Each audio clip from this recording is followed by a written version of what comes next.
Mexico, the first Hispanic female governor in the history of the United States. Please welcome Governor Susana Martinez.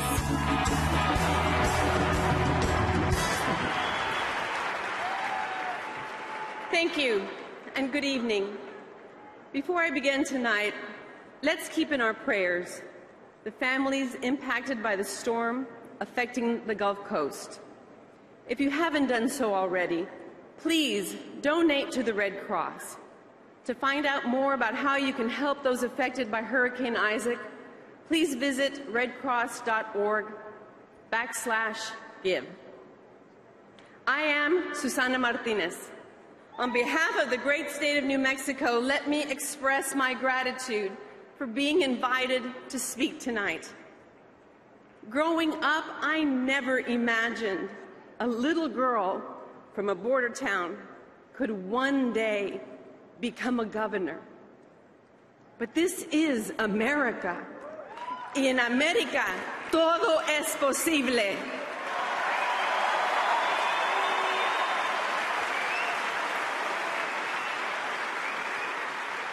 My parents taught me to never give up and to always believe that my future could be whatever I dreamt it to be. Success, they taught me, is built on the foundation of courage, hard work, and individual responsibility. Despite what some would have us believe, success is not built on resentment and fear.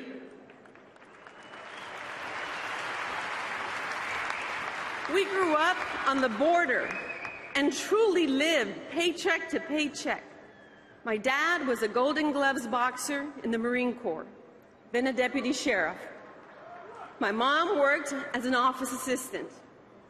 One day, they decided to start a security guard business. I thought they were absolutely crazy. We literally had no savings. But they always believed in the American dream.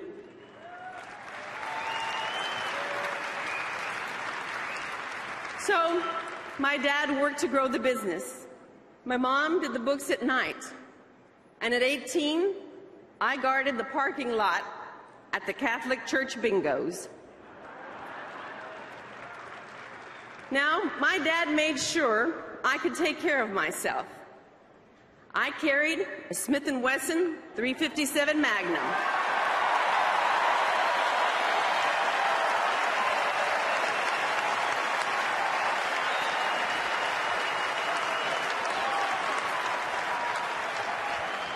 Yes, that gun weighed more than I did. My parents grew that small business from one 18-year-old guarding a bingo to more than 125 employees in 3 states. And sure, there was help along the way, but my parents took the risk. They stood up, and you better believe they built it.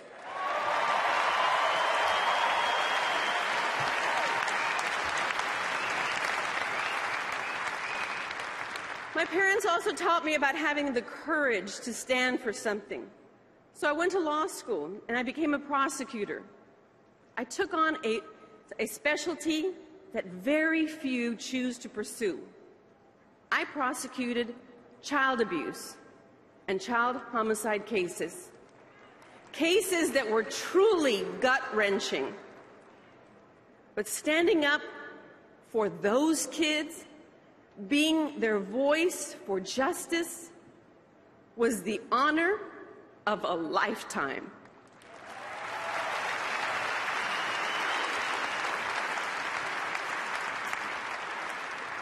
Sometimes you pay a price for standing up. When I was a young prosecutor, I got called to testify against my boss.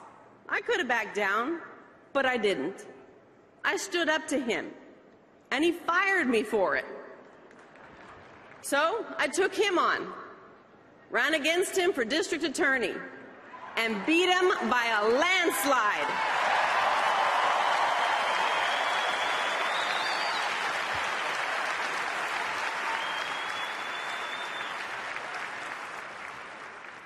fear some of our leaders today have lost the courage to stand up. What we have now are politicians. They won't offer real plans and only stand up when they want to blame someone else. And I don't say that just because a Democrat is in the White House. I was a Democrat for many years. So were my parents. Before I ran for district attorney, 2 Republicans invited my husband and me to lunch. And I knew a party switch was exactly what they wanted. So I told Chuck, we'll be polite, enjoy a free lunch, and then say goodbye. But we talked about issues. They never used the words Republican or Democrat, conservative or liberal. We talked about many issues, like welfare. Is it a way of life or a hand up? Talked about size of government. How much should it tax families and small businesses? And when we left that lunch, we got in the car, and I looked over at Chuck and said, I'll be damned, we're Republicans.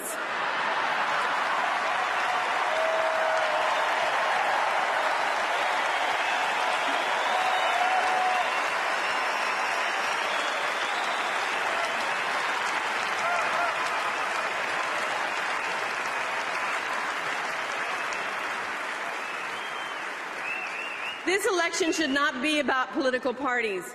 Too many Americans are out of work, and our debt is out of control.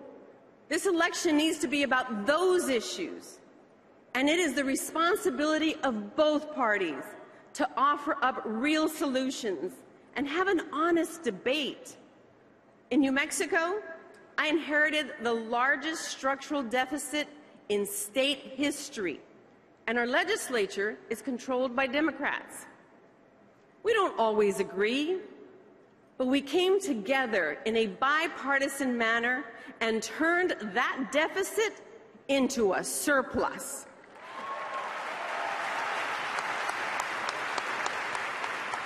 And we did it without raising taxes.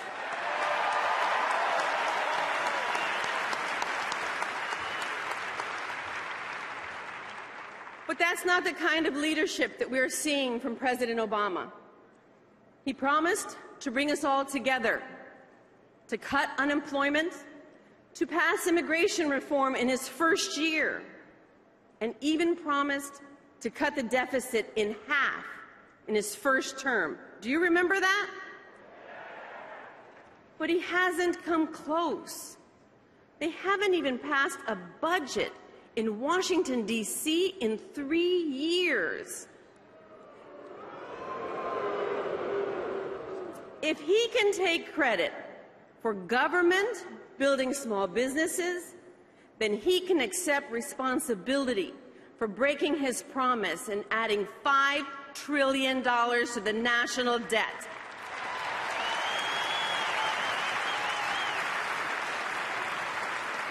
Because he did build that.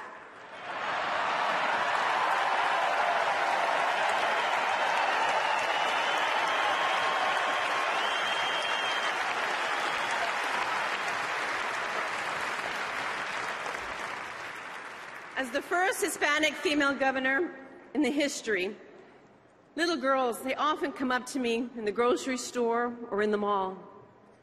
They look and they point, and when they get the courage to come up, they ask, "Are you Susana?" And they run up and they give me a hug. And I wonder, how do you know who I am? But they do. And these are little girls. It's in moments like these when I'm reminded that we each pave a path. And for me, it's about paving a path for those little girls to follow. They need to know no more barriers.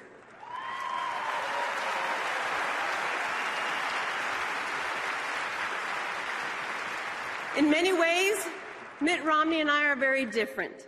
Different starts in life, different paths to leadership, different cultures. But we've each shared in the promise of America. and we share a core belief that the promise of America must be kept for the next generation.